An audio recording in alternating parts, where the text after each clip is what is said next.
What if I told you the way it has always been done is not the best way? Facing your fears will change your life. The passion behind this journey is merging two separate worlds into one with the goal of creating value and awareness for a better life. I'd rather be sidelined trying to achieve greatness than watch greatness achieved and it only set on the sideline. Now introducing your host, Jacob Emery. This episode is brought to you by R&R Pipeline, an infrastructure company. Our purpose? Enhancing America's infrastructure with a safety-driven, integrity-led culture that provides an environment for team members to grow and thrive. Welcome to another edition of the Iron and Infrastructure Podcast, and today's guest is someone that is very artistic, very unique. His first podcast, ladies and gentlemen, he is an absolute legend to me. He is an accelerator. Jeff Henry, welcome to the show. Thank you, Jake. Appreciate you having me. So we've not even known each other maybe a full year, maybe close to a year, and fire, gasoline combo when we think and we talk. So anticipate a lot of noise very fast. It's going to be accelerated. And we were just talking right before we hopped on the air about AI and the acceleration of AI, what it's doing today. So let's jump right into it. By the way, ladies and gentlemen, not only is this man an artist, very creative, he was a fashion model, a staple. He is from that state up north. We will give him that grace. Go Buckeyes. He's a Spartan fan anyway, so I guess we'll get away with that. Fashion designer, streetwear designer. Yeah, fashion designer. Not a model. But I mean, you're cute though. You could probably do it. I technically do have a headshot and a comp card because I was telling you before we started, I did secretly want to get into movies. Yeah. But that's another story. Yeah, another story for another day. Very artistic though, very creative, and took that passion from the clothing and branding to marketing. Mm-hmm. And now marketing is your main staple, Bright Six. Right. You did marketing for R&R Pipeline. We're still collaborating on certain things together. Yep. And very, very creative individual that you are, Jeff. I have a lot of respect for you. But I want to talk about AI. Let's go right into it. It is an absolute accelerator for everything that we do. But what is it also from a foundational standpoint for day-to-day things that we struggle with?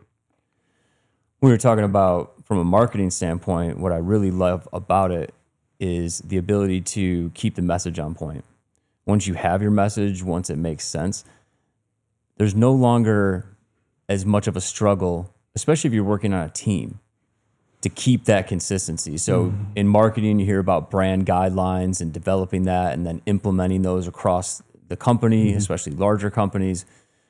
But it's always really hard to do to delegate tasks in a marketing world to people who are just coming on because they have to learn so much about the company in order to speak authentically in the company's voice or the brand voice. And so that's one of the areas that I think it's been the most helpful. And that gives the ability to delegate those tasks to people. And really, it's just, if you're not using it for that purpose as a business, there's no downside to it from that. I know a lot of people have concerns about AI and all of that, but if you're just using it as a tool to move faster once you really know what you want to do, that's the power of it.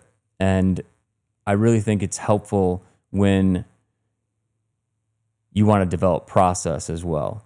And it's a little bit outside of marketing processes in general. I feel like that word just from the EOS world or anybody else, like it's always there. And it's like, I got to develop that process again. Got to document that process. It's overcomplicated. It is, right? So much. Yeah. It's probably the simplest thing that could be done in any business and the most complex thing that ends up becoming, because everyone goes right to the SOP without having the 3 to 5 steps of the entirety of that thing. And that's what I've seen is complexity is more common because it's easier for people to be complex. Having accountability with complexity is not very well known because you don't have that black and white. Is it done or not done? Well, I can negotiate that because it's not clear when it's very complex. Is my shirt black or is it white? It's black. Check the box. Score. Mm-hmm. You know, it's not gray. It's not something different. So complexity, a lot of time, but what I've seen, complexity eliminates accountability, or it makes accountability very difficult. Well, and it's also, I see interesting where people's roles around the company were defined by being able to help develop process. And again, it has such a weight to it that all businesses have some overlap to some degree. A lot of companies want to be unique snowflakes, and I get that. But sometimes when it's what does the customer service experience need to be for following up on X, Y, and Z? Well, that's where I see AI again. Just put it in there. If it's close enough to give you a framework to operate from, perhaps that's a good place to start. And that's where I see a real big lift that can be done, because who really wants to spend time developing on processes that are already blueprinted? If you can get there, but then you can incorporate your unique aspects, your unique selling points, whatever it might be to that. But get to this fun stuff, which is running the company and actually providing the product and service. Enhancing it, right? Yeah. And making it less complicated by simply going, we have 30 processes we need to develop. It's going to take us a lifetime to do it. It doesn't need to be that way anymore. And that's something that I hope that more people lean in on. I still see teams developing processes manually to the point of it takes 90 days, 180 days. Perhaps just start here, see if it works. If you think it sucks, well, then don't use it, right? But because more than likely your first draft's not going to be very good either. Right. And it's so that's just, I don't want to go too deep on that, but that is something that I see another real simple way for people to approach AI, especially those who haven't tapped into it yet. Just go with the Coca-Cola of AI, which is ChatGPT, and just start talking to it and remove the head trash of this thing seems overly complicated. Once you get started, you'll recognize okay, now I'm being, overly complicated by not just leaning in and learning it. It is another person on your team, if you look at it that way. Oh, for sure. And in EOS, we always talk about process champion. Let ChatGPT be your process champion for the development portion. Yeah. Have someone else accountable, obviously. Someone else owns it, but who's developing it is that process champion, ChatGPT, for the 80%. The 20% specific. Exactly. 20% of it's going to be dialed, but 80% is going to be there, and it's going to be there in 5 seconds. Especially if it's a universal process, something around recruitment, or best practices around follow up with a client, or a lead process, that kind of stuff. Get to the point of what you're trying to do. Don't spend so much time mapping out why or what it is you need to do. And that, I think, will reduce the friction that takes place and help businesses succeed faster. And with less drop off, especially as they have small teams. They think of entrepreneurs who are starting out one of one. They can now multitask on some of these things, take an idea, bring it to life, and provide better service. That's the key, right? Yep. Do you know what the end goal is? If you have that, it's really simple to get there. Right. And then I also think one thing that was probably not utilized, or maybe it's just me specifically, but I do a lot of voiceover or a lot of audio implementation into it. Because for me to sit there and type it out, thinking through that and having the deliverable be good that way is a struggle for me. Me and you are sitting here talking about process. I can speak to it and talk through that so much easier than I can sit there and type it. And that just expedites my deliverable or my presentation to it, which speeds up the whole entire thing. What is the podcast process? Well, guest is lined up, studio's going, hit record, post-production. Right. It's you have scheduling days, pre-production, production, post-production. That's your process. Yeah. Then there's supporting processes for each one. Sure. Then there's SOPs. What kind of camera lighting? What's your camera settings on? What's your lighting look like? The roadcaster, the mics, that's all SOP stuff. But the process is pre-production, post-production. Right. Simple. That is a process. Yeah. That is what the simplicity looks like, and that's where the complexity comes in. because everyone's at the bottom with the SOP trying to simplify it. Right. It's way over complex than what it should be. But if you can't describe what you're doing as a process, then you don't know what the hell you're doing. Right. You need a playbook for yourself in life and in business. And I truly believe if you can show someone visually with documentation, a whiteboard, whatever, this is how we do business. This is what it looks like. It is somewhat unheard of or uncommon in general, especially in the blue collar business. Yeah. We put pipe in the ground on our pipeline. How do we do that? We take equipment, manpower, material to the job site, dig a hole, put pipe in the ground, bury it, make sure it's done safely with high quality, and we're out. That's what we do. Mm-hmm. Process. Simple. Yeah. So, I mean, we'll just flip this on its head and we can go back to talking about more fun stuff, right? But at the end of the day, we're all going to leave this earth. I don't think anybody plans on being buried with their process documents or anything like that. It's really about legacy and leaving your mark on this planet. If you're an entrepreneur and you want to create a brand or solve a problem, and I think it's just that's where I see it, and that's what my thought is. But at the same time, when people ask like what AI tools, I'm kind of letting the dust just settle a bit right now. Pick one and stick with it. Master one and you'll be good. Yeah, like don't worry about trying to keep up with every single thing. There's companies that are, it's like the .com boom or any of the other things that have happened in the past where things are going to rise and fall as like the tides. And so don't get married to something too much, but do dip your toe in it. The worst thing that could happen is you don't like it. Right. That's the worst. Right. It's just not for you. You're not going to enjoy it. If you put intentional effort and time into it, it will accelerate everything you do. Yeah. Any pain point, anything in life, anything, talk to it. And it's so taboo especially for older generation. It's like, well, AI is going to ruin the world. Well, airplane didn't, the .com didn't. Right. The automobile didn't. There's these fears about change. To me, though, the only thing I'm scared of is not changing, not evolving, not doing more, being better, more efficient with less time. Like killer robots are a problem too. I mean, I'm just having fun. Anything. But like, could it go there? Sure. I mean, we could be nuked tomorrow. Yeah. And I mean, the technology's there for us to already be destroyed by something that's not. Sure. It's all man-made either way. Yeah. But it doesn't matter. No. You can't live life in fear of it because any of them things that do happen, first, we can't control it. Second of all, we'll be fucking dead anyway, so it don't matter. Yeah. The genie is out of the bottle at this point. Get on that train and go faster or stay back and remain in the dust. And I truly think that is any business that is not utilizing it at a high level in the next 2 to 3 years, probably going to be out of business pretty quick.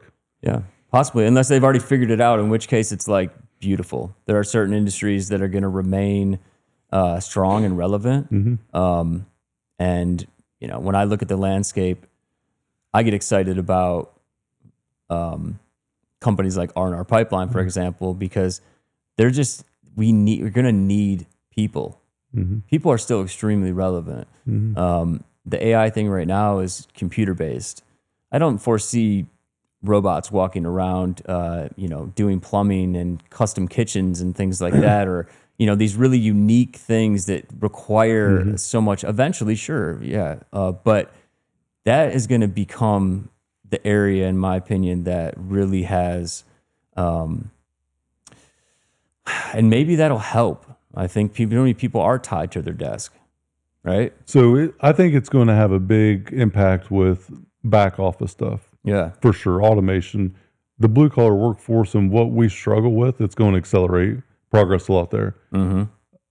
Eventually, there will be things in place that will help with installation of pipe and certain things. I think the technology will be there before the ability to use this technology through the Fed and everything else. The standard that the Fed sets, that the states set, that the commissions drive is so strict that it's going to be very hard to get a breakthrough with anything AI. Human error is bad enough, right? But implementing something like that could be catastrophic in our industry. So I think the technology will be there long before it's able to be used. Yeah.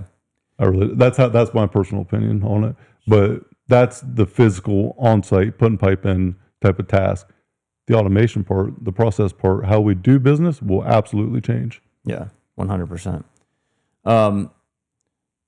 Yeah, I mean, let's talk about branding. That's where I was going to go. What is brand? Who is Jeff Henry, first of all, and then what is branding to you? What is marketing to you? Well, I'm just a person who has been walking around this earth just like everyone else has. I'm 43 now. Really, from a young age, brands were very prevalent in my life. I grew up in a entrepreneurial family. In the family, there were shoe stores. So there's one component, and that's where a lot of the brand stuff will come from. I also had lumber yards, was another aspect of that family business. Don't know how they landed on both things. I still never got that full story. One part shoe stores, the other part lumber yards. So is what it is. But on the shoe retail side of things and how I got into clothing is really around that. I grew up being exposed to brands, small family business, Norm Henry Shoes was what it's called. This was before, and they had like every type of shoe you could think of in the small town, women's shoes, boots, kids shoes, but they also had like Nikes and Adidas and Reebok. And this was before like Foot Locker and some of the other places came in and struck deals with these companies where the small business owners were able to carry those lines still. So when I was a kid, man, we had access to Jordans and, all this kind of stuff. And I grew up in a small town that didn't have a mall. We'd have to go like 30, 45 minutes to get to a mall. And so I don't know, I got lucky. I'd have like Jordans and, stuff like that through the family business. And I think it was just through that. And I just really started to get exposed to streetwear, kind of skateboard culture, music has always been a big part of me. Grew up watching MTV like religiously, love movies. So I've always just been like inundated with pop culture, let's call it. Well, you're very artistic too. I mean, no, so you can be humble, but I'm going to tell you that I'm not going to let you be humble, or I'm going to put you up on a pedestal that you deserve to be on. So I'm explaining like where my passion for like graphic design and artisticness comes from was and then I would get into, I just loved watching music videos. So the fashion element, the streetwear element of it, the shoes, the brands, watching basketball growing up, was huge into like the Pistons, grew up in Michigan. So like the bad boy era. But when I was 12, I think my parents ended up getting their own shoe store it was a part of a franchise model, and it was at the Saginaw Valley Mall. And we used to spend like days up there in the mall, my brothers and sisters and I. So my parents, they'd go to work, they ran this thing, and we would just be like, the mall was our backyard. We'd go to the arcade, but we just walked the shops. And just, what are we doing? And so I would go in there and just look at the clothing and just loved it. And I loved hip hop culture from a pretty young age and like skateboard culture. And so I'd just go in all the stores.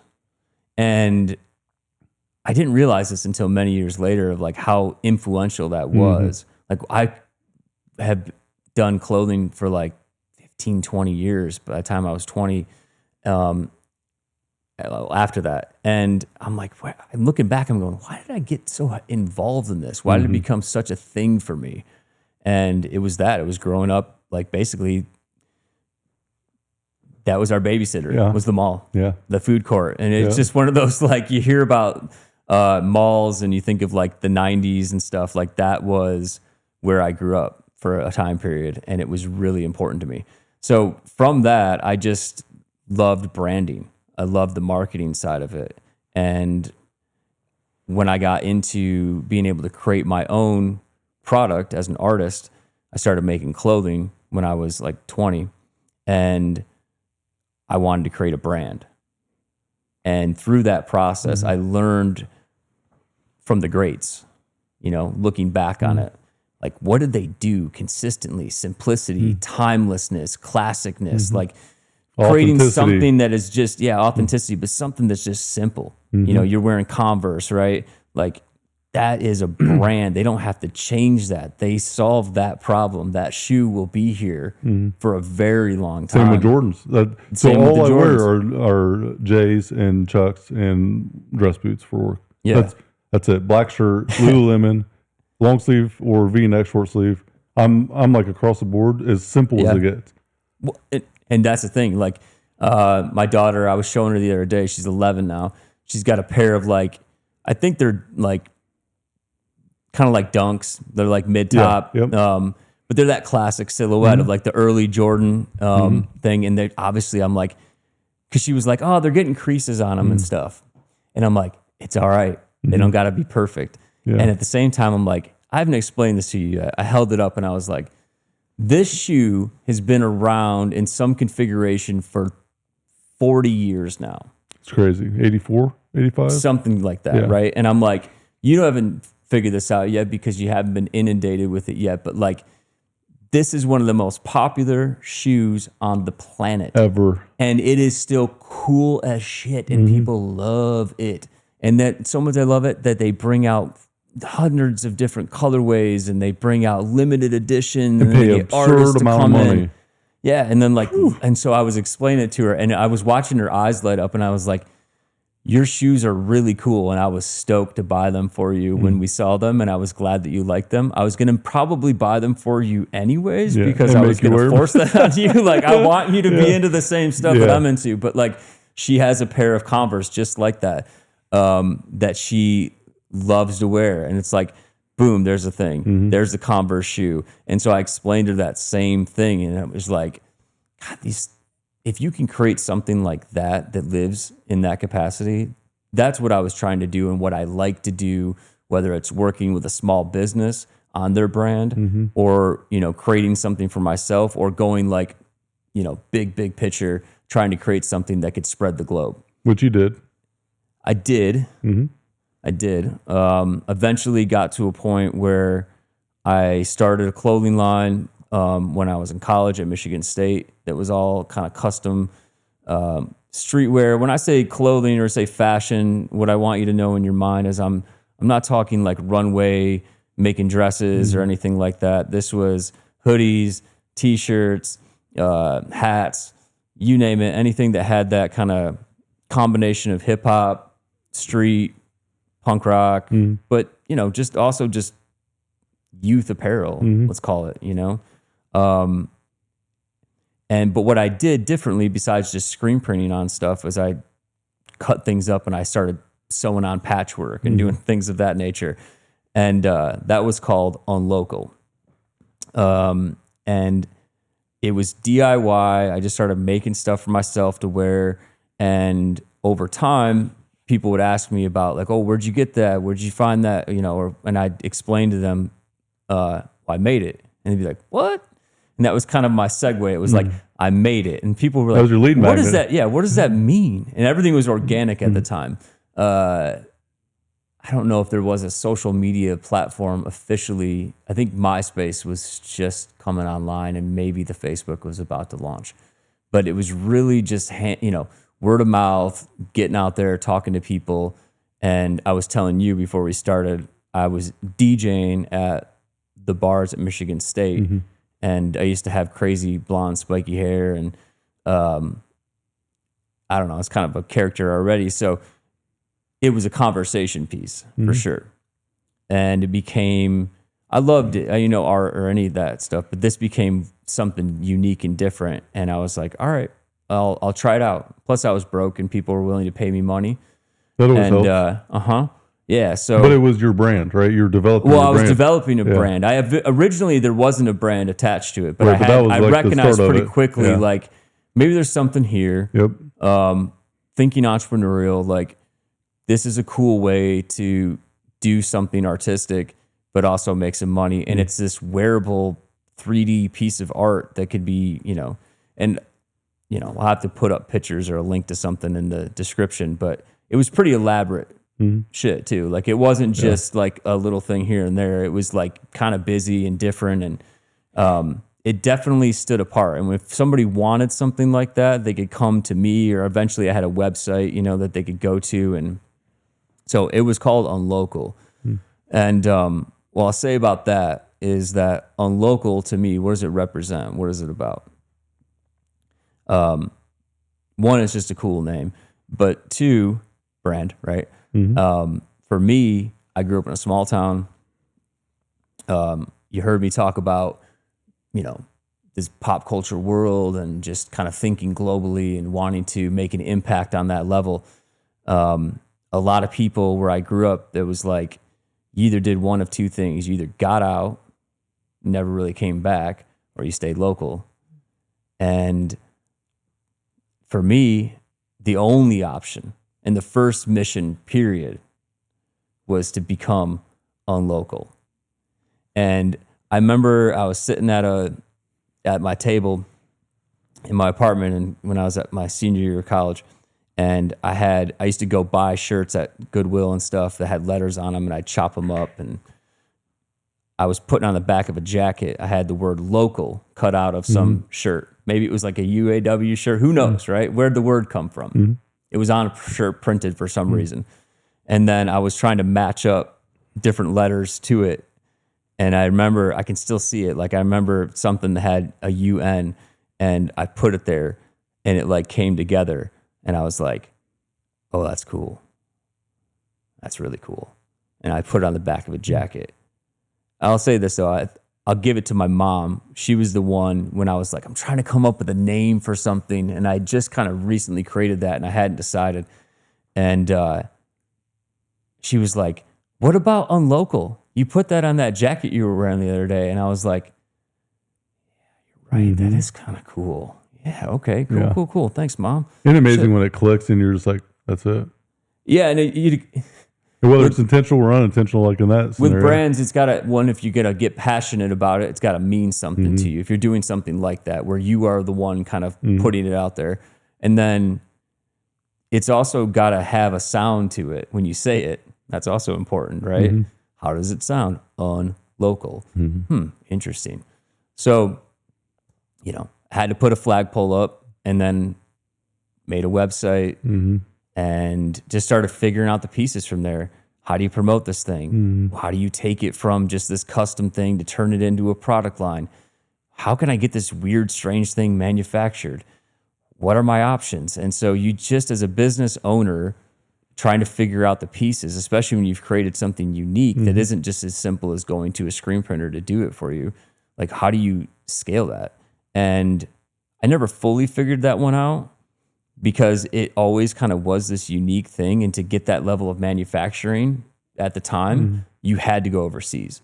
And the minimums are super outrageous, right? So there was really a bottleneck that was created there. And I spent many a years screen printing, cutting up patches, sewing stuff, and I was like a one-person thing. I got to a point where for a minute, for like a hot second, I had a couple people that I sort of kind of trained on how to do it. I had a storefront that I opened up in Grand Rapids, Michigan, in 2009. But that was just kind of a brief moment of time. And I did that on and off for about 10 years while I was also working in the marketing world. I'd worked for an agency. I went to school for that. So there was always this kind of dual life that I was running, where I was in kind of professional marketing world or working for a marketing agency. And on the side, I was Batman, and I made clothing in the evening or on the weekends. So I was just kind of constantly moving. But it all goes back to that foundational time in your life of going to store, seeing a thing. You've always been promoting, whether yourself or a brand or a company. Yeah. You're a promoter, basically. Yep. And so that passion was early, similar to my passion for the pipeline at a young age for running equipment. Right. I didn't realize that all the dots being connected later in life, you can clearly see it. I got something I want to read to you real quick. So please, man. I did this in our State of the Company address, and I came up with this, put it together, because when I had heard a couple things, it just sparked for me. And when I put this together, I'm like, this is the story of my life. Okay. The ironic tragedy of life is that it must be lived forward with every decision we make being in the present that ultimately shapes a future we cannot fully see. Yet life itself only makes sense in reverse when we look back and are able to connect the dots. In hindsight, the chaos often reveals purpose, and the pain normally turns into progress. Even when in a moment, when faced with embracing uncertainty, we have to maintain faith, not fear, and trust that the path ahead will eventually reveal its meaning. So when I put that together, it just like was the aha for my life. Mm-hmm. Nothing has made sense for so long, and then it does. And then it's like this next chapter. It's the evolution of us as individuals. And when we're a team, it's the evolution of us individually for individual success, for team significance. So it's individual and then togetherness. Mm-hmm. And last year was a prime example of that, and that's why I put that out. But all these things that happen, you have to maintain faith in the right thing coming for the outcome. Yeah. Because if you don't, you're going to get what you look at, what you focus on expands. And so you've had all these different things that you've navigated through. And even since I met you, you've really taken that next step in your evolution. But the ironic tragedy of life, that statement in itself, man, when I first compiled that, I'm like, this is pretty good because it is so true. Yeah. Everything that happens right now, today, this moment, we would not have known that 18 months ago, that we didn't know each other 18 months ago. Mm-hmm. A year ago, probably wouldn't assume that we'd be sitting here today. And the state that we're in, the things that we're working on, and the conversations we're having today are so vastly different from a year ago. Yeah. 180-degree difference.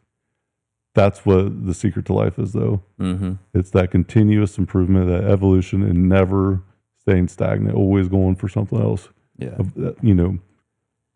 Transforming yourself and becoming the person that you never knew was going to be there, and then becoming this figure of your own superhero almost. There's so much power in that, and unlocking the hero that you probably needed when you were young. The person I always needed when I just didn't have is who we ultimately become. Yeah. If we have faith. If we lead with fear, we probably become a product of the environment that we were in at a young age, or make that worse. That's a very important point that you just made there. Fear, honestly, and you talk about brands. For me, when I look back at them, they were part of my security, to be honest with you. I became a much more outgoing person, all of those things, but it took me a long time. Well, the brand was your voice. Oh, for sure. It became so much my identity, and then the one that we'll talk about later that I did as my second chapter, that even sitting here today, I have a hard time recognizing my identity because I was so brand forward with who I was, and I became part of that thing, and really hard to decouple yourself from that. But when I was younger, more introverted than I put out, very sensitive kind of kid, like, but at the same time, like I had great ways of masking that through cockiness, through, book smarts, or, played sports enough to kind of make it like, just rebellious too, like at the same time.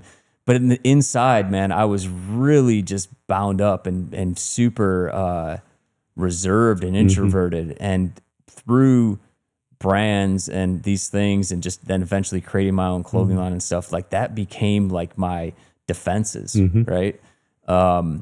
And it really did allow me to become a different person. And you became the person probably you always desired to be. Hell yeah. But we're scared to let out. Exactly. And I know that now, and I've reconciled with that, but it took me a long time, man, to kind of come to terms with that. And what you mentioned really hit me, because it's like, for the longest time, I looked at my life like seasons, as opposed to like season 1 of Lost or whatever, like I didn't see a through line on everything. I didn't look at my life because of trauma or whatever it might be, or just shit that I went through. There's these elements. Plus I moved a lot to different cities. Like I ended up going from Michigan to California for a bit, and then Chicago. Like there's these different things, but each one kind of had its own thing. And now looking back, I feel like I can finally start to like just make my life one book versus a series of individual things. And that's how like I'm starting to kind of come to just being an entrepreneur or being someone who's trying to create something is just a challenge, man. And being around other people like you, and more entrepreneurs who are just super passionate about stuff, it makes me feel so much less alone than I used to feel. Heard that. Man, I used to feel alone, and I worked alone a lot too. So it was like, and I don't like nobody understood what I was doing, why I was doing it. They're like, why, like, why don't you just go get a regular job or just focus on your regular job? And I'm like, there's something I'm trying to do. Yeah. The regular job sounds like death to me. And I did Bury that my regular ass. job, so Me I too, died during get the it. day sometimes, right? And the reality is I am 1,000% unemployable. I am not employable at all whatsoever. And I would not have it any other way. I wish I had more people like that than when I was younger to hear that from. I guess it's just the advent of the internet and more accessibility to quality content around being an entrepreneur. Because, man, I'm sure like you, dude, I struggled with that. Dude, And I barely was made like, it I'm through high smart. school. I work hard. I'm like, why do I always get myself in trouble at work? You know, like, man, they're like, stay in your lane. And I always wanted to go in and make things better. I was like, I don't care what it was. You know? I can do the same thing now, connect the dots. Even at R&R at the beginning, I could see something that made so much sense to me. It was so obvious. And when I would say something about it, I would be like, no, that's ignorant. And a year later, we would do it. And I remember like, I'm like, you guys got to be either going to the mental hospital or dropping me off at one. Someone's not right here because this seems so clear to me. How many times do people think that you were like overly emotional or like, just something's wrong with you or you're just trying to be a problem, right? This is the way we've always done it. Well, it's probably not fucking right. We need to address that issue right now. If it has always been done one way, that's probably not the right way. Right. Or it is very outdated. So the way it's always been done is not the right way is one of my taglines for this show. Because the way it's always been done worked then at the beginning, maybe not. Right. It's to be determined, I guess, based on that time. But I promise you, if something from 1985, 95, 2005, 2015 is still being done today in 2025, it's outdated, guaranteed. Right. Because the world is evolving always and always will evolve. And if you're not evolving with it, then you're devolving and you're getting left behind. It's not that you stay neutral anymore. You either accelerate your progress or it's either progression or regression. And there's no really in between because everything else is moving fast. So you either move faster or you're, even by staying stagnant, you're moving slower. Yeah. So, yeah, I hear you, man. I mean, like I said, it's only been through interacting with more people like you, who I've also met more people through EOS community, working with small business owners and their companies is giving me a lot of peace around that. And my family, I mentioned, was in the family business. My dad passed away 15 years ago now this summer, I think is where we're at. And a lot of the stuff that went down around his passing and just what occurred was just trauma around family business, generational stuff. Honestly, man, like some real. So as a child, like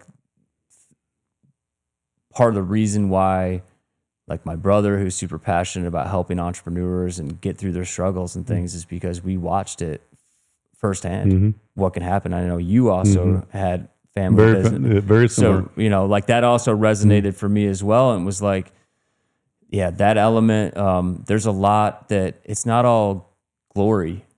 Most of it's not. Yeah, most of it is not. And that's really, again, something that I would envy people who had, that kind of regular day-to-day job and just could check out and they just look so free to me. And I just, oh man, it gave me so much head trash occasionally about like, but I feel more resolved around what that is. But it's still like for anybody out there who's considering that path or looking to walk it, like know that it comes with a lot. It really does. It's a blessing and a curse. It at is the a same blessing time. and a curse. Yeah. And all the books or the knowledge that you read, if you're going to walk into that or you're in that right now and you're wondering why, like, it's true. It really is, man.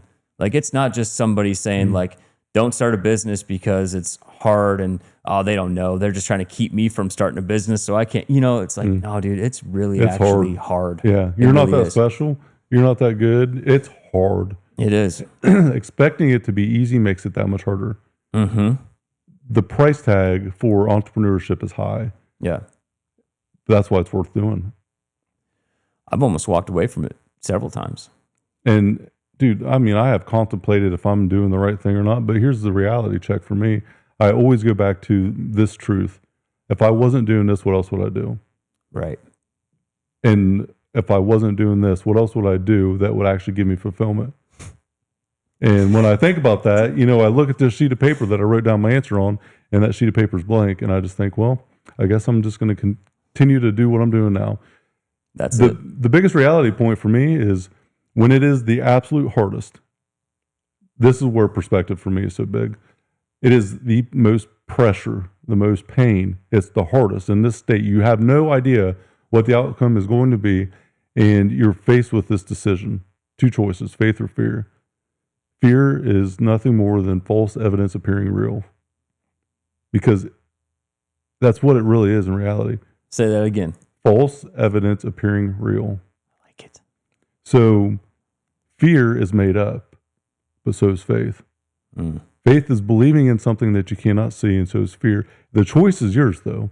Right. If you think the outcome is going to be good, I promise you it will be, regardless of the outcome. If you think it's going to be bad, I also promise it will be, regardless of the outcome. So, which one are you going to pick? And even if the outcome is the same at the end, your perception of it throughout that journey is what's ultimately going to drive the fulfillment at the end of that. 12 years for one goal, buy our pipeline. Started at 18, did it at 30. For 12 freaking years, this goal was all that I focused on. 6 or 7 days a week, day and night, I obsessed over it. And I got to the finish line and I got to that destination. And 2 days after closing on the business, I was the most miserable I'd ever been. Remember And you telling why? me that. Because I didn't enjoy the process, dude. I didn't enjoy the hardship, the nights and days out of town, all the things that I went through. I did not enjoy the journey. And so now I look back and I thought, you have to have joy in the journey. And I was hooked on this destination. I had destination disease. I was so focused on this accolade externally, I didn't realize that the person I would become that was able to buy that company would be the win. So the last 2 years, business, it's been hard, economy, all kind of external things. The person I became, though, during that hardship will propel me into the future to become the person that I desire to be. It's not going to be the external thing, the accolade or the financial win or whatever. It's going to be internal. And that connecting the dots was what allowed me to understand that, because it's not what I accomplish on a resume. It's the person that I become able to accomplish that. Yeah. And that is what entrepreneurship is really about to me. Entrepreneurship is being satisfied with the progress made while at the same time not being satisfied at the rate at which it was made. That would be a definition of entrepreneurship to me. I've done some things in my life that I set out to do, and I'm satisfied with that accomplishment, but not in the rate that it was done. Yeah. Should have done it faster, quicker. And it's always going to be that way. That is the blessing and the curse. Well said, man. Honestly.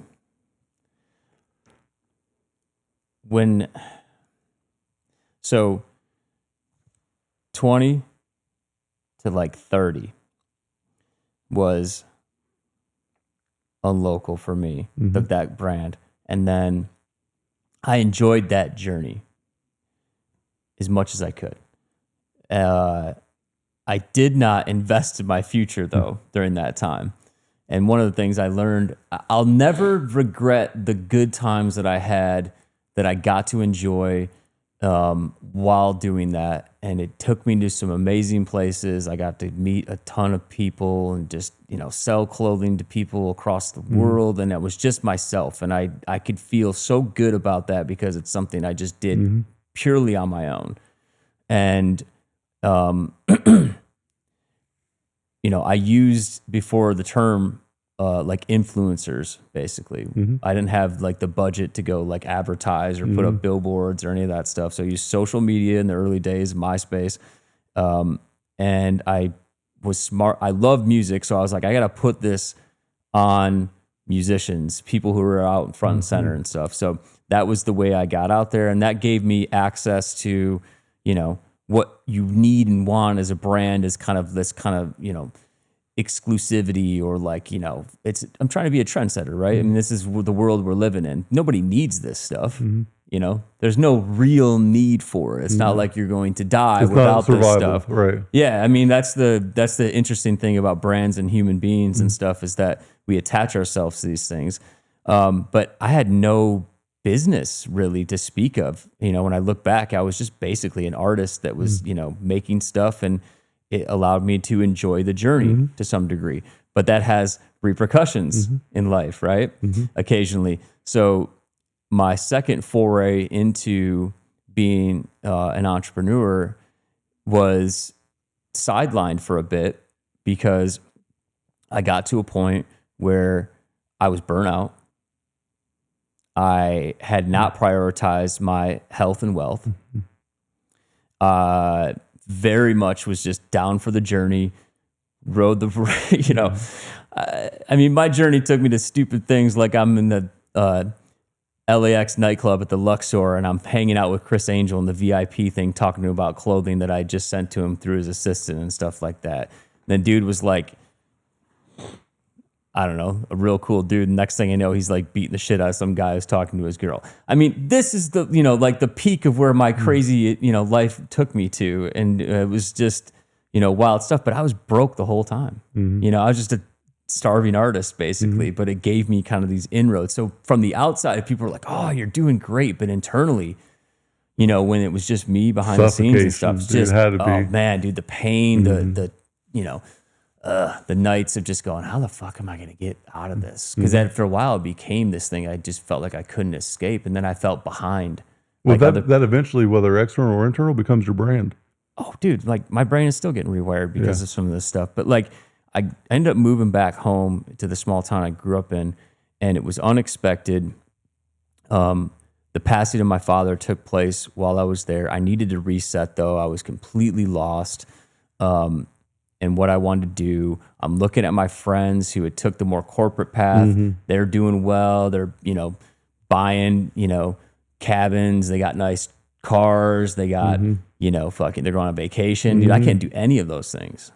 Nothing. I really just had my experience and my journeys. And it's like, what are these stories going to do for me? What are these pictures going to do? Like what's my brand got for me at this point? Yeah.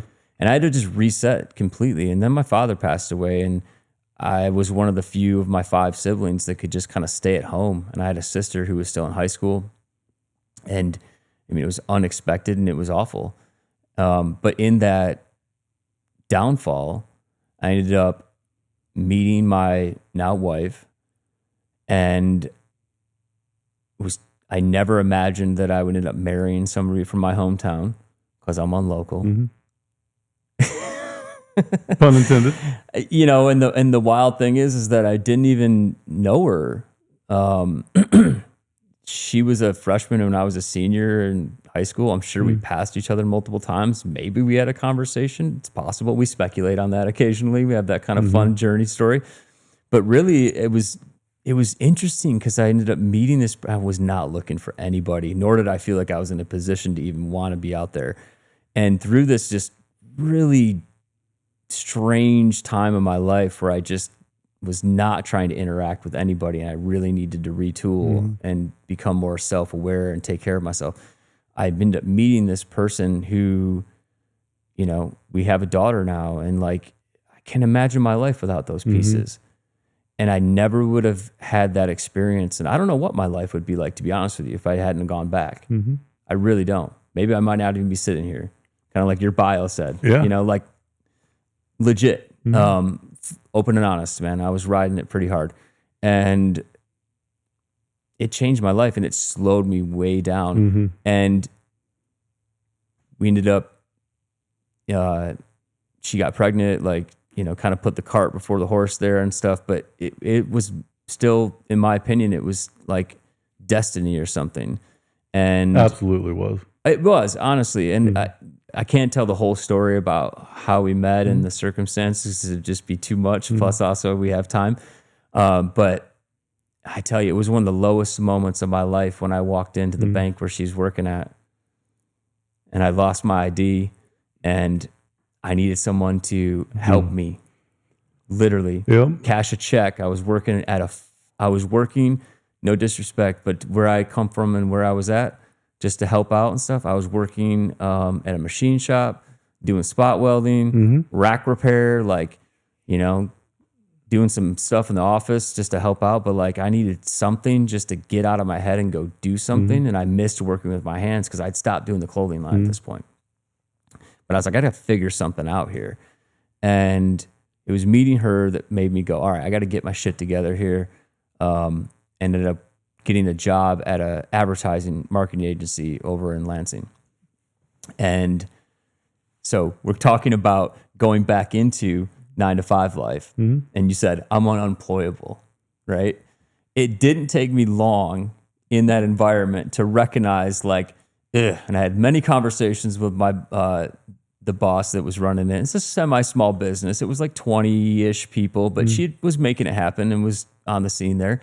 And that's, looking back on that, I'm like, damn, 20 people, that's a lot. It's actually well done. Like, Good for great you. job. Yeah. Tiffany Dowling, M3 Group, they're still in existence. And she let me become an account executive. And I felt very grateful because I had sort of kind of worked in the industry, but in the later parts of my 20s, I was really just doing the clothing thing. And what is that employable? Like, again, what I have to be in like New York City or LA or something like that. Who the fuck is going to hire me? What experience do I have that translates?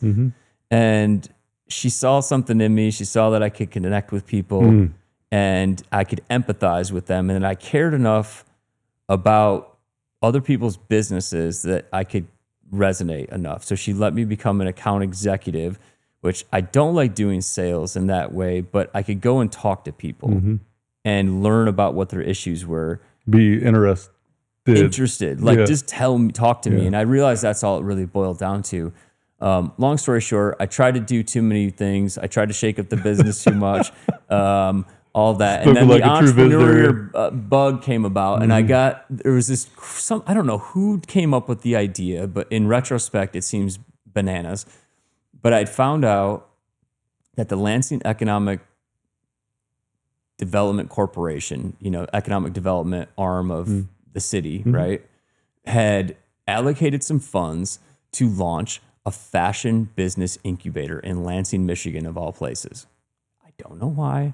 I didn't care. College Town would probably be the only reason, right? I mean, there's that now, like, this was 2014, 2013. Detroit had somewhat of a little garment, like Shinola watches now that everybody knows was just starting. People were hearing about that. Detroit was starting to get some resurgence. And there was a lot of manufacturing that had taken place in Detroit, even in like the, not garment stuff necessarily, but with the car industry that was there were a lot of shops that had these machines and stuff and these people who could, because they would do upholstery, right? And so I'm assuming somebody was smart enough to go, maybe we can connect these things and, bring back some garment manufacturing. So there was something in the air, I guess. But all I cared about was, wait, someone's doing a fashion incubator? And I was like, boom. And I was like, that's my route back in. And so I went and started talking to these people. And again, I had no clue what I was doing. And I was like, I can help you guys do this thing. And it took them like 6 months to get to it. But they said, yes, you can do this. And they didn't pay much. But I ended up helping them launch this fashion business incubator. And so it brought me back into that world. But I was still just an employee, technically. But I'm helping other people. But secretly, I'm like, all right, I'm going to get back to this. I had recharged. I'd found my, purpose again. I had shown myself some value by just going out there and humbling myself, right? I had to humble myself so much. And then I get married and I've got a young daughter and I'm faced with this new, man, I never even thought I was going to have kids at a certain point. Like I was faced with this new challenge, and it was daunting. 30 years old, like, Well, your reality was so different than what you would have ever imagined. and now And it I've, probably happened in a couple years, right? oh yeah, dude, like, and I had my paradigm shift completely. And basically though, I get in this space and, the light bulbs start coming back on. But it took a random act of, I must have had a little bit of juice left over from the unlocal days. I remember I'm sitting at the Lansing Economic Development Corporation. Again, this very DIY kind of punk rock, hip hop, partier kind of kid who's now wearing a tie and, sitting in boardroom meetings, and I'm meeting the mayor and, That's the archive I want to see. dude, like, yo, I mean, you talk about, like, I can put on a professional face and stuff, but like imposter syndrome, like, I'm like, damn, I'm in the room with a lot of serious people here. And they want answers, and I'm working on performas for this thing, and they're building it too. So I'm there helping, like, with the construction. Right. It was a lot. But I remember I'm sitting at this kind of pop-up desk area, and I had not been doing anything with the clothing line, nothing. And I get a text message on my phone, and it's, I don't know if many people who are watching this will know, but there's a band called Sleeping with Sirens. They're like a emo kind of band that's in the hard rock scene, pretty decently well known. And it's their lead singer, who I've not interacted with before. Still don't know how he got my contact information, but was like, hey, this is Kellen Quinn, the lead singer of Sleeping with Sirens. I heard that you can make custom clothing. Like, we're going to the first ever Alternative Press Music Awards, which Alternative Press, like, big magazine, if anybody from that world, they're based in Cleveland. Like, they were going to be doing an award show thing. This is 2014. And I'm like, what is this? That was your chance. It's right? the universe, like, beamed in this thing, and I'm like, huh, okay. And I remember just talking to my wife, talking to my brother, and I'm like, he wanted some very unique shit, like made from scratch type stuff. And it was one of those, like, fake it till you make it moments. I was like, yeah, I can do that, because I would take stuff, but I would basically just chop stuff up and repurpose it. And he really wanted some more, like, cool, like, kind of Rick Owens style fashion-y stuff, but, like, still hard rock and roll. And I'm like, and I worked out a deal, like, I actually got paid to do it. They're like, don't give it away for free. I'm like, I don't even have a brand to promote. So, like, yeah, I got to do something, right? And I don't know, dude, I ended up just, like, sending them some ideas, some samples. We worked out a thing. And next thing I know, I was like, send him some pieces. He liked it. And I was like, I got to parlay this somehow. I'm in Michigan, like, this Alternative Press Awards. All the musicians from that world are going to be there. I'm looking at the lineup. I'm like, so I was like, fuck it, I'm going to take a chance. And I was like, hey, dude, do you think it'd be cool? Because he was going to wear the stuff on the red carpet and all that. And I was like, and they were going to perform too. And I'm like, yo, could I come down with you? Like, could you get me a +1 or something? And I think he kind of was like, okay. And so I ended up going down there. But before I left, he said, hey, and this is 2014, so he's not as known as he is now, but Hometown Hero, they had a song with Machine Gun Kelly at the time, and they were going to perform it at the award show. And he's like, you should make something for Machine Gun Kelly. Bring something, surprise him. Maybe he'll like it. Provide value, no expectation return. And he told me that they were going to end up sharing a dressing room because they're going to perform together and stuff. And again, he's not Megan Fox, Machine Gun Kelly yet. He's still big, though. He's still signed by, Downfall, Diddy. But, like, he's getting known. And I'm like, okay, cool. So I'd made this, they had this thing, Everyone Stands Together, EST 19XX thing. So I made this cool, like, sleeveless thing that looked like leather, like black on black sewn on, like a flag kind of thing. And I made it completely from scratch, which I'd never done anything like that, especially with this stuff. And I remember he rolls into this kind of pop. This is at the Rock and Roll Hall of Fame. the dressing room, pop-up dressing rooms, because that's where the This is award like shows your at. Super Bowl of your life, right? But again, I'm like coming from a downfall era where I had sort of like great things that were happening and all of it went away.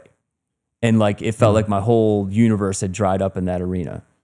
And he's wearing like this thing that he like hand painted that said,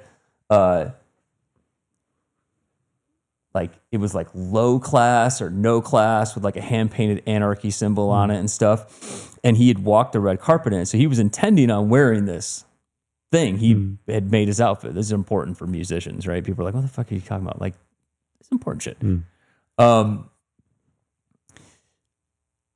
He's like, and I introduced myself and I showed it to him. He was like, yo, you fucking made this? Holy shit, dude. And it was obviously something that was on his brand. And he instantly took that thing off, put that on, and he wore it the rest of the night, wore it in the performance, ended up wearing it in a music video and then multiple performances there later. And basically, long story short, ended up getting a call from the drum company because he played with a band. His half brother is his drummer, to do a custom drum wrap kit. Like they're like, we want zippers and we want the bandanas and we want spikes on it and all this shit and stuff. And I'm in the runway fashion incubator side dealing, like, okay, cool, making this drum kit thing. So to show you a picture of it, it's crazy. Never done anything like that. Can you do that? Sure. Yep. Sure can, you know? And anyways, just those are the things you got to do sometimes, right? In life, you just got to go, yep, if you believe in yourself enough, like put yourself out there, try to make it happen. And that sparked up enough things happening. I ended up meeting a bunch of people while I was there, partied a little too much, but had fun. And I had already had a relationship with Jacoby from Papa Roach, making some stuff like that for him, but it had been a hot second. That was off too. So that gave me enough kind of juice in the tank. And I think I reached back out to him, and because I was losing myself, I had lost who I really was meant to be, I guess, in this sense. And long story short, I ended up linking up with him, and I was like sitting back in stage. They'd come to Michigan, I'd hang out with them. And he was telling me about how this company was approaching him to do a clothing line. He showed me some stuff, and I was like, shit's whack. He's like, yeah, they're going to pay me though. And I'm like, maybe we should finally talk about this. I'm like, I'm going to take my shot here. Because I had been making clothing for them for several years, but we never had done anything like official. They would just cross promote me on socials every once in a while. I didn't get paid to do it, but it gave me an outlet to open my audience up. And I was like, man, I would love to go back into that world. I'm like, I had to stop because I just made all the stuff myself. Like I boxed myself in, and my brand was that. I'm like, what if I redid it and we could actually manufacture this stuff and it become an actual company that I don't have to make a business, right? And I'm like, give me a month, give me a couple weeks, and before you sign this deal, whatever you're going to do, like, I don't have the money to pay you. Just give me a chance. Yeah, let me make up something that's cool. Let me come up with some names, some ideas, and just see where it goes. So he gave me kind of that, I won't do anything, let's see what you got kind of thing. And I worked just day and night trying to figure that out and come up with a new brand name and what's going to be the thing, what's the identity, testing things out. And what did we do? I found the name, man, but I didn't tell him. I said, I got a good idea. And he just so happened they were on tour. They were going to come back through the Michigan area. And so my idea was, to bring this full circle, is let's go to the mall and walk around. Let's talk. I think I got it, but let's go just, one more, just check out what's out there, do a little taste check, make sure we're on the same page, kind of like a same page meeting, right? And so we're walking around 12 Oaks Mall in Novi outside of Detroit, looking at clothing, going to different shops. A few people recognized him at like Zoomies and shit like that, Hot Topic. And I remember we were in a particular store and I was like, man, I haven't told him the name yet. And I'm like, all right, he's looking through some stuff. And I was like, all right, dude, I got the name. And I was like, lovers are lunatics. And he just kind of stops. He turns and looks at me and he goes, man, that's fucking dope. What? That's crazy. What is that?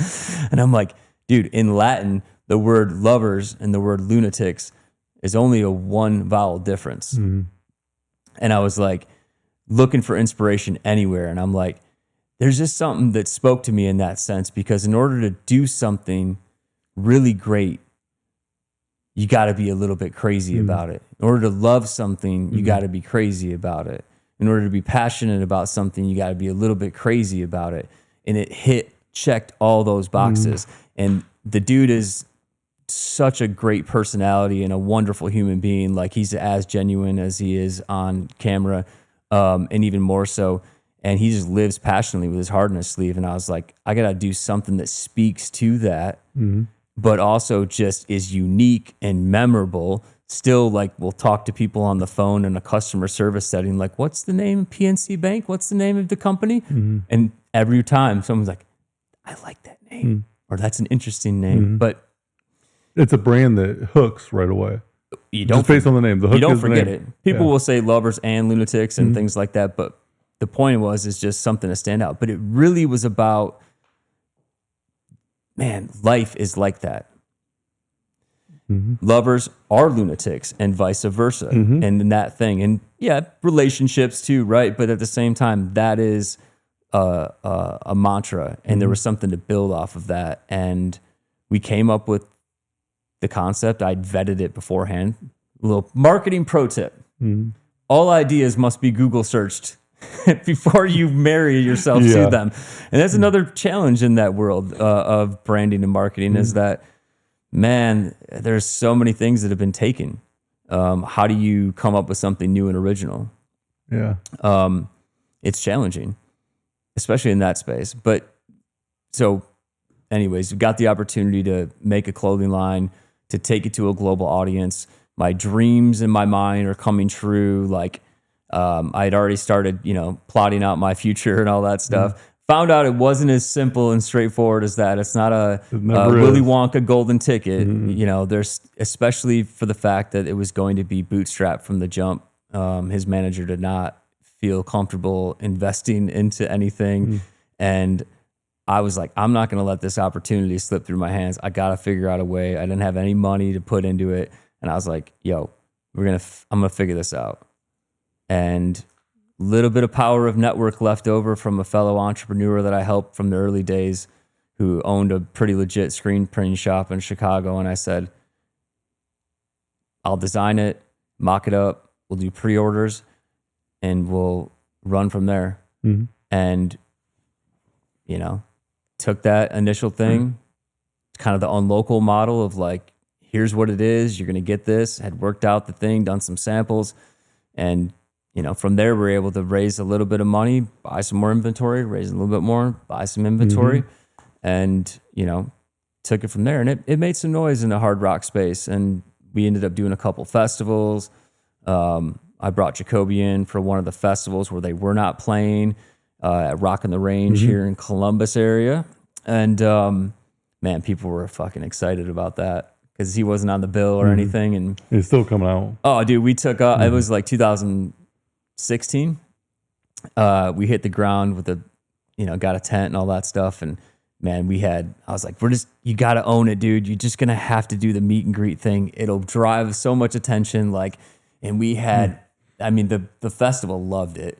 But we had this lines of like hundreds of people. I think we did like 4 or 5 of them. And, got a chance to put it on other people. But the point, it basically, like, I got to do that. We rode that train for about 4 years. Like life and business, sometimes not everything ends up working out. But I was very proud of like the product that was created, what was done, and the connections that were made. But at the end of the day, it ended up becoming something that, again, you got to go back to the sandbox and figure out a way to retool. and family is important. You put a lot on the line as an entrepreneur, trying to make it in any capacity, especially in the non-essential, world. Yeah. And that's the thing about like Steve Jobs. I don't know if you studied him much. I'm a huge Of course. studier of Steve Jobs, right? He is adopted. His birth mother would only sign adoption papers if the adoption parents went to college, had a college degree, because she didn't, and she was hell bent on him. She's giving him up for adoption. First of all, that is what it is. But Right. she wouldn't sign the adoption papers if he didn't go to a family that had an education. So the original adoption parents, whenever he was born, wanted a girl. And so they ended up adopting a girl. And the other adoption parents that had wanted to adopt him did not have college education. One didn't have a high school diploma. I think one just had that high school diploma. That was it. But they promised that he would go to college. And so they end up convincing the birth mother to sign the papers. He gets adopted into a great family. And they work their whole entire life to send him to college. He goes to Reed College, which is equivalent to Stanford as far as cost. Okay. And he goes to Reed University, and third semester and he drops out. Walks away from it because he just could not do it. He was over it, seen no benefit in it. Sleeping on the floor of his buddy's dorm, he walks into a calligraphy course because he was interested in it. And because of him doing that, sitting in there, got no credit for the class, was just a participant at best. That's what created Apple Fonts. He changed the world by dropping out of college and sticking into one class. And he didn't realize it till later in life. Right. Connecting the dots, all these experiences that we have ultimately prevail us to become who we are. Right, wrong, or indifferent, it doesn't matter. But everything that we've went through happened for us to become who we are today. And if we don't like who we are today, it's because of how we viewed them experiences and what transpired after that. How you view things is how you end up doing things in life. And I truly believe that. If we take the mentality of a victim, this happened to me, so I did this. Jeff, life is a mirror. It's not a window. Yeah. If we cannot have the self-awareness to know, I'm doing this because of this, is that making my life better or worse? The answers are not outside looking through the window. They're right in the mirror. Oftentimes, we don't need new information. We just need to be reminded of what the foundation is. So it's often, what we catch. It's what's caught, not what's taught. So just remembering that self-awareness component is huge. And you talked about it earlier. Self-awareness. Look in the mirror. Who are you? And if you are not the person that you desire to be, what needs to change? Is it your direction in life? If you're not going the direction you want, it's on you. Yeah. And no one is going to change it. And no matter what direction, the path that you're heading down is all coming from events of the past and how you look at them. You want a better future? You got to create a better past. It's how you frame everything. The ability to tell a story. What does this event in life mean to you? You tell me the story, I'll tell you where you're heading. Because if it's a real bad negative, and if it's this thing that always held you back, it's going to continue to do so until you know that this happened for me, and that's why I do this today. Yeah. It's not, this happened to me, and that's why I can't do this today. Life is how you frame it, dude. If you can be in a bad mood for no reason, you can be in a good mood for no reason. If it's not going to change your life in a negative way, it shouldn't change your mood. And so looking at what happens in the past, we've both had some crazy shit happen in our life, and we've talked about it off air. Yeah. But we've been able to take that, and no matter how long it took or how bad it was, that experience has created a better version of us today. It might not have happened right away, but eventually we became a better human because of these past experiences that happened for us to learn, not a victim that can't do something because of it. The world is a hard, brutal, nasty place. And trying to not understand that is going to bury you. Also knowing that no one's going to come save you. So you got to be callous enough to understand that too. having direction in life is huge, because any road will get you nowhere. If you're not going down the road with intent, any road will get you there. How do you hit a target that you can't see? And better yet, Jeff, how do you hit a target that you don't have? So you got to be intentional about life.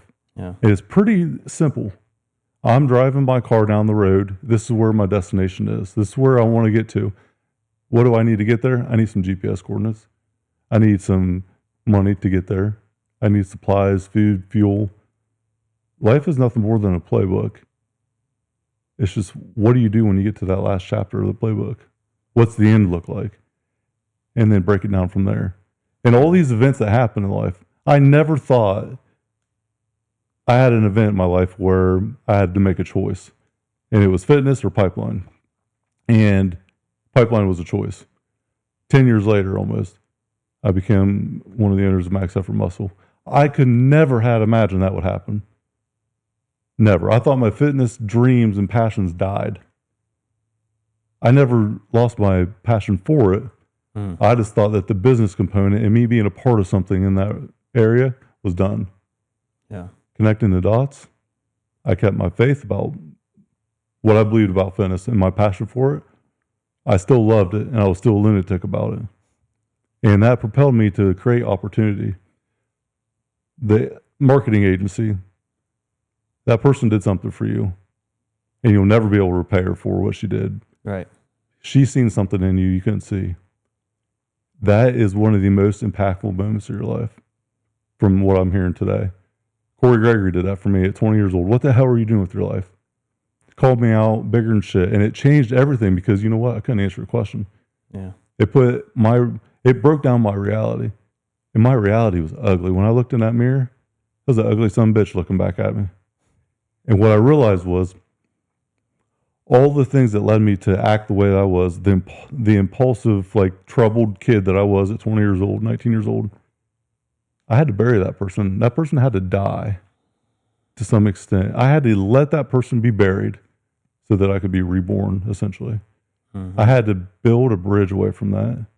I had to get rid of that environment.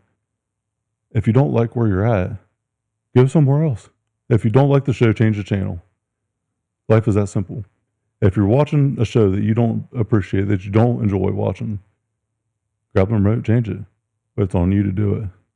No one else is going to change it for you. That is, my friend, what life is all about, too. Yeah. It's not about where we've been. It's about where we're going. There's a picture that I always reference. There's a guy walking down the street, suit and tie, with a suitcase. Very successful. You can tell, Wall Street guy. There's a homeless guy sitting on the street corner with long outgrown hair, dirt all over him, with a brown bag and a bottle. He's an alcoholic, homeless. They were brothers, and they grew up with an alcoholic dad in the same household at the same time at the same age. It's all about your choice. Yeah. The alcoholic lived out of fear. The other guy had faith, and look where it got him. Yeah. So we either become a product of our environment, or we change our environment and become a product of that superhero we always needed. And that's what it's all about, dude. But the choice is ours. It's faith or fear. Yeah.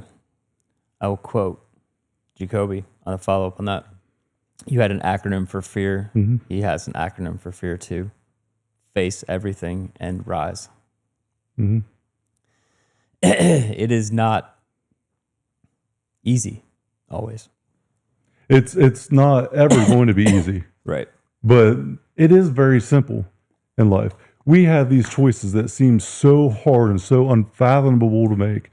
I don't know how I would ever face this thing, but I know I have to do it. Yeah. So you got to do it. And what ends up happening is the process of getting to that decision is harder than the decision. But the freedom and the relief that comes after, the hard road and the road to success for fulfillment purpose are normally down the same one. Yeah. Thinking it's going to be easy is what makes it harder. Choose your hard. I can have a hard life being employed by someone else and absolutely despising me and everything else. or I can make my own way, and I can choose that blessing and curse lifestyle that I have today. But me expecting it to be easy would be detriment to me. Knowing that it's going to be hard, though, and embracing that reality of it being hard, it just changes everything. In the darkest days, the hardest times, I just sit here and I think about it. And I'm like, you know what? This is when 99% of the world will quit. But I feel like if I just push forward a little bit more, I'm 3 feet from gold right now. I just got to go 3 more feet. I got to take 1 more step. Don't try to figure out what the end looks like and how I'm going to get there. If you're on step 3 of 10, focus on 4. Sometimes it's just 1 step. 1 minute of surviving this. 1 more minute is all I can think about. Ed Milet has a story about his dad being an alcoholic, and he was an alcoholic, a bad alcoholic his whole life, and he ended up being sober for like 30 years at the end of. I'm so sorry, dude. At the end I've of had the worst tickle in my throat.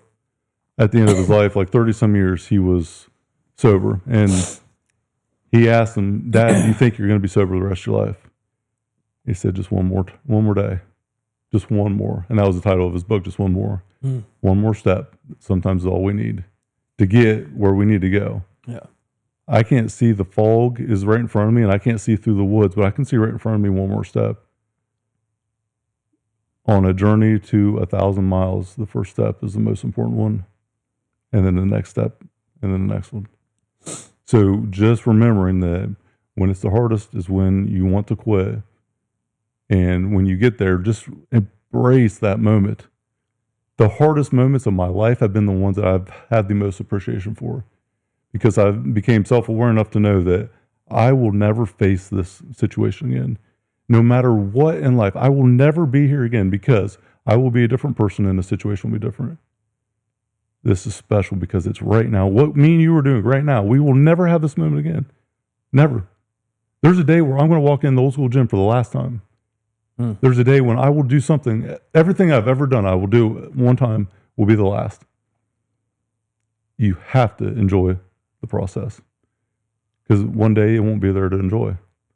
That to me is what the beauty of life is all about. What you're doing is phenomenal. You're creating a better past that's going to accelerate you into a better future. And for what it's worth, I'm fucking proud of you, dude. A year ago, this conversation was a little bit different. Yeah. A little bit different. Mm-hmm. So what do you think about this experience? I mean, just honestly, the hardest thing for me to have done, and it's so like the drive down here for me, just, I don't drive that much that far. And I find driving, when I do it, to be this, oh man, it's like clarity break times 100. Dude, the last like handful of quarterlies and then the 2-day we just had, I drove home after that 2-day with no music, no anything. I drove home in silence.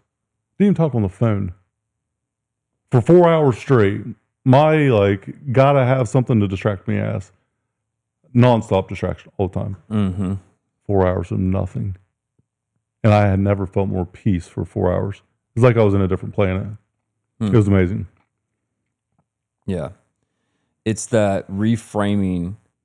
I like want to go back and change the past on things that didn't go what I expected. And, you know, I always say to myself, like, the thing that keeps me going, and maybe this is a negative way to frame it, but like, one, I got a tattoo on the back, right, my calf here recently.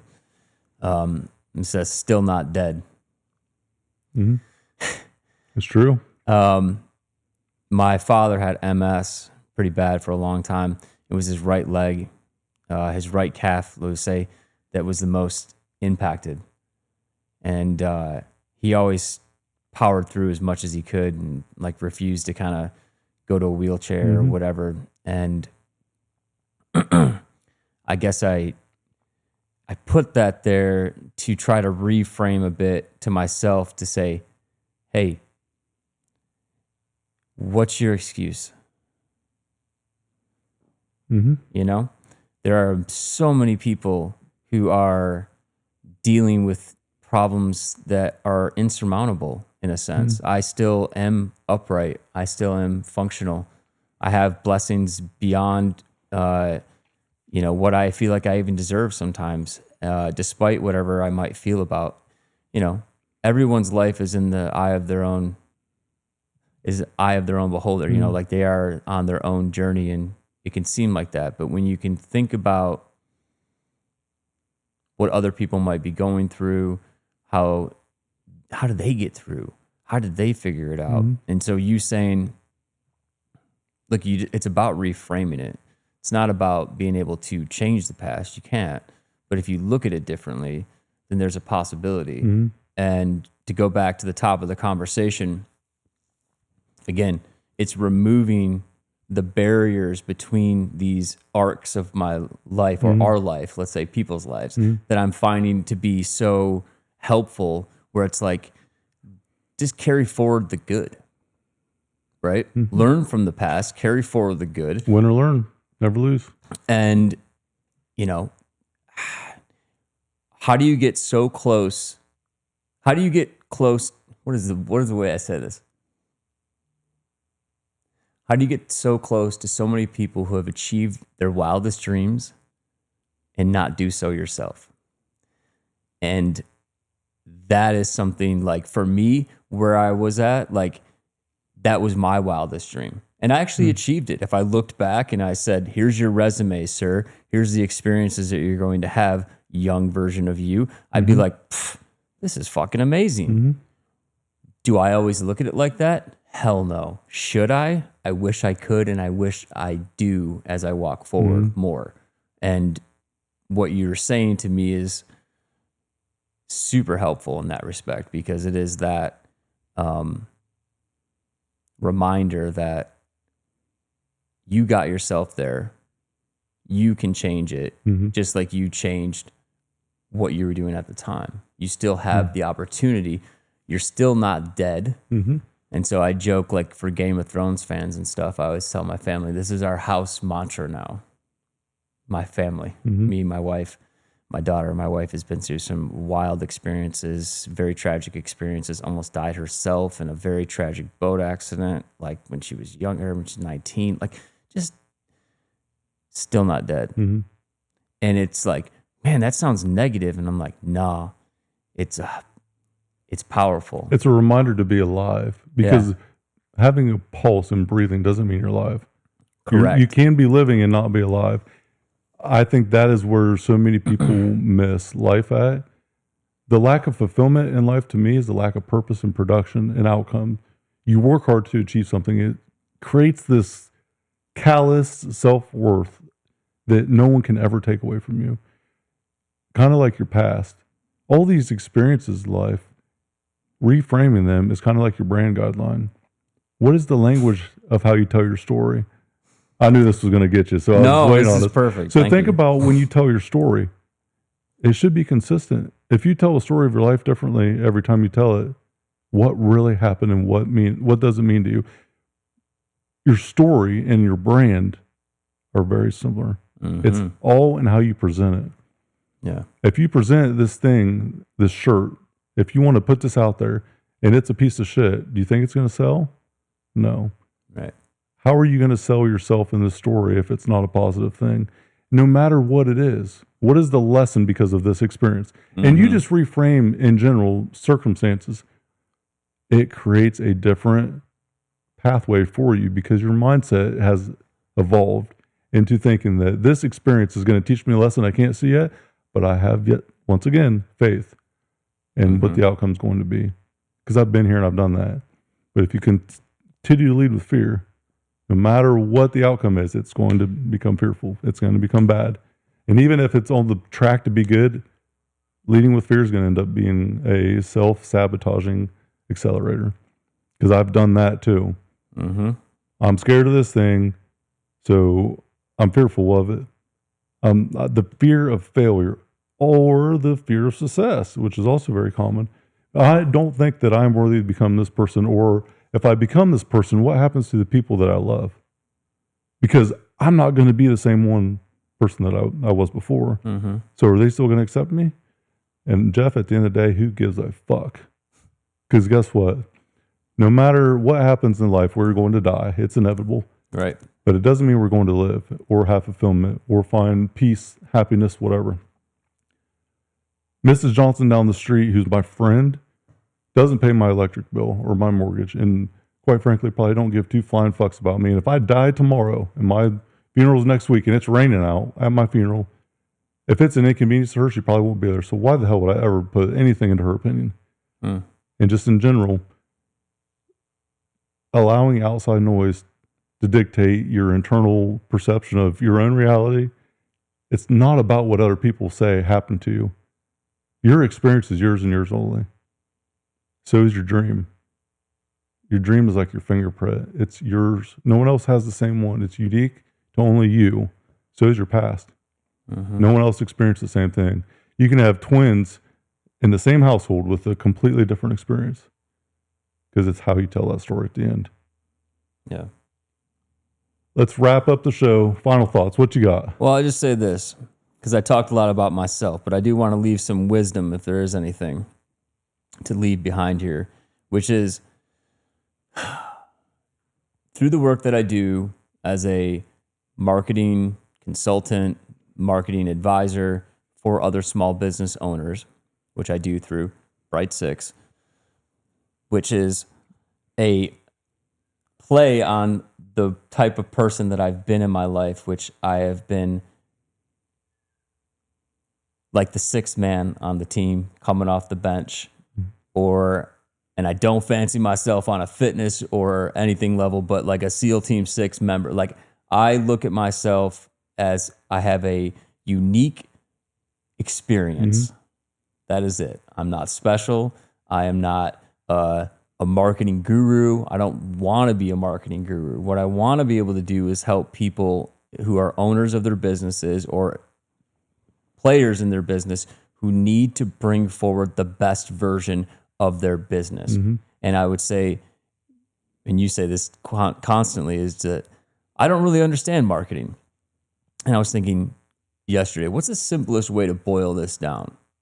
And I would say this: if you can't hire a marketing person, or if you feel like you need help with marketing, the simplest, most easiest way to start, to boil it down, is just think, what is your presentation? Look around your own business, whether it's the physical business, your online presence, your output, whatever it might be. That's where you start. It is so important, but it's also so simple when you just start with presentation. What are you putting out there? What communication are you sending, visually or verbally? And that's where it all boils down to. The success that most businesses have over time boils down to the fact that it shows that they really care about what they do and they're passionate about it. And unfortunately or fortunately, perception is reality in most cases. And that is what the power of a brand is. Control your reality or perception. Show people that you really care about what you're doing. If that means updating your sign outside, do it. Make that investment. That means putting in a little bit more emphasis into the experience that you have in your lobby. If that means updating your website that you think is unimportant, or you just get concerned that you don't know where to start, like, find those things, put them on a list, and figure out the ones you could solve on your own. And if you need help, open up the conversation, go online, find somebody. The beautiful thing about marketing people is they love to talk about how they can help you and have a conversation. And if you don't feel like what they tell you feels like they could help you, then have another conversation with somebody else until you find somebody who you think are pretty cheap. gets it. They are cheap, and you'll get value out of that as well. You find out what you don't want, or perhaps you'll find somebody is nice enough to say, hey, you know what? I don't know if I'm the right fit, but I do know somebody else. And don't overcomplicate it. It isn't a secret. It's not rocket science. There is a point where you get sophisticated enough with your marketing that you do need more advanced elements to bring in. No doubt about it. But it will feel so overwhelming and so daunting if you simply try to do it all, or you compare yourself to your competitors or anything else. If they're great, go look at them, see what they're doing. But look at yourself, like you were saying, Mirror, not window. reframe your reality.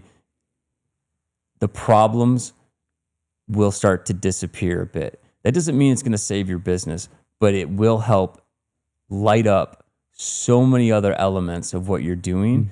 And if you have employees, man, is that powerful for them. Company culture starts with those things. And if you don't have the playbook yet, just think about, what can I do to provide a better experience for them and for my clients, or however you provide services or products. And what is marketing? It is just simply your brand communicating with the world through visuals or verbal. And I like that a lot. And I think of it as, to me, marketing is awareness of who you are based on what you do and market, put it out there. And it's also a means of showing appreciation to the people on your team. Awareness and appreciation for me is something that we're doing internally right now. The core value interviews, impromptu, all the stuff that we're kind of doing is different. We want to showcase our appreciation for everyone.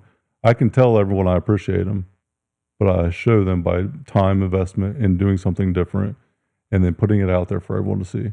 Yeah. Showing appreciation is huge for culture. And culture in our industry is cutthroat, competition, backstabbing, pride-driven. We want a appreciation and abundance culture, abundance of opportunity and appreciation for everyone on the team, that we want to provide that abundance of opportunity. Yeah. That's what it's all about to me.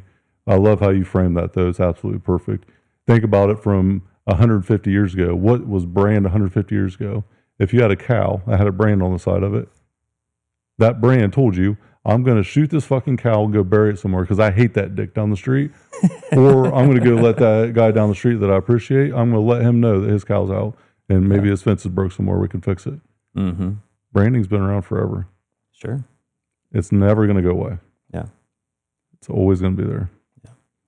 And that is where it is. And when, one last little tangent here, it's like when we first talked and there was we got to get a different communication to our staff. We do care. We're trying to figure some things out. How do we do that? And it was like, let's talk to them. Let's tell them how much you do care. And that's a scary first step. When you're like, I don't have all the answers yet, though. And it's like, that's okay. Let's just tell them that you care and that you're going to figure it out. Vulnerability. It's huge. Let them know that you're thinking about them. Let them know that you're also going, hey, because the silence that gets created inside of that space allows for other things to creep in. And I'm so glad that a year after that, it's like issue solved. And to have that, chapter removed where you say, I'm never going to go back, which like main thing that you guys were able to do is just open up those lines of communication and then give some other people inside the company a voice and show appreciation. And man, that's made a huge impact. And again, what is that? Well, that is marketing. People get caught up in blog posts and social media posts and got to do this and testimonials and SEO. And it's like, yeah, all that's important. Back to the basics. Go back to the basics, man. Like, if you don't have a competitive edge, or you look at your marketplace and you realize that somebody's not doing something that's a basic thing, make that your competitive edge. If you don't have the money to compete or to advertise, like some other people do, take on service. That's marketing. Social media is free. Social media is free, but so is being kind and making sure that you follow up with people and tell them how much you appreciate their business and asking them for a review is an okay thing. Most people get scared about that too. Shit, I still something. How did I do? We're all there, but like there's some real simple things that can still be done. You don't have to be as sophisticated as the AI, to be successful. Yeah. Like there are some really important things. And I think even just post, the world we went through over the past few years where people got isolated is even more of an appreciation for that again. And so don't overcomplicate it. No, keep it simple. Keep it simple. Simple scales, complex fails. Yeah. Everything in life is complex enough. Don't overthink it. Keep it simple. Right. But have a system for your life. Right. System. Save yourself some time, energy, money. Have a system, and it will do that. Yeah. 100%. Jeff, it's been an absolute pleasure. I appreciate you coming on, man. This was awesome. I appreciate you coming training this morning with the 4 a.m. crew. And arms blasted out. You're going to be probably feeling it driving home. I'm ready. Yeah. Absolute honor to have you on the show today. I'm super grateful for our friendship. Want to shout out your brother, Ryan Henry, who is our EOS implementer, introduced us about a year ago. Somehow he just knew how to connect dots too. I don't know. Something that fucking Henry blood or something. Energy. Yeah. Energy. I hear you. You guys got plenty of it. That's for damn sure. So appreciate you coming on the show today. It was awesome, man. Yeah, Jake, I got nothing but massive respect for you. The reason I'm sitting here, the reason I have a positive outlook on where I'm at is mainly, man, around a lot of the conversations we had behind the scenes over the past year.